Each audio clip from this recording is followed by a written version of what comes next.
ခေရဲ့ပုံစံပြောင်းသွားတယ်ပေါ့နော်သူကအနှစ်ခါပြီးရင် true တစ်ခါလာတယ်အခုက true တစ်ခါပေါ့နော်ပြီးသွားရင်အက်လာမယ်ဆိုတော့ဒီလိုကနည်းနည်းကန်ကောင်းသွားတယ်ကြာ true လဲမေးတဲ့ရင်ကံမကောင်းဘူးလို့ပြော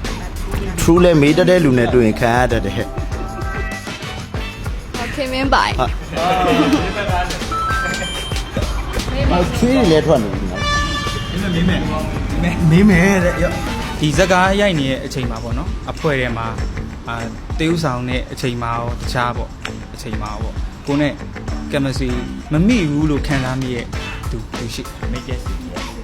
စီပြမိကွန်းလေးပါဒီလိုမျိုးစေးလေးမေးပါနော်ပျော်စရာကောင်းနေင်းပြောစရာမလိုပုံစံလေးပြောလို့ရအဲ့လို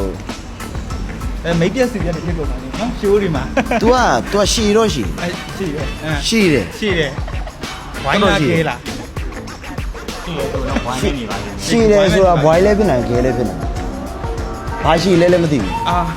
မဟုတ်ဒါမဲ့မင်းတို့မြင်ရတဲ့ဟာသိရမလားအဲ့လိုရှည်တဲ့ဟာတစ်ခုရှိတယ်သူရဲ့ပုံစံပြီးလို့ရှိရဲနည်းနည်းတီးတန့်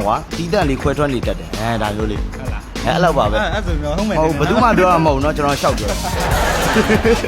ဝင်လာနေငါဘွားတွေကိုမေးတရားချင်းနေမတူတဲ့တီးနေပဲငါရှိမဆက်တဲ့ခီးတစ်ခု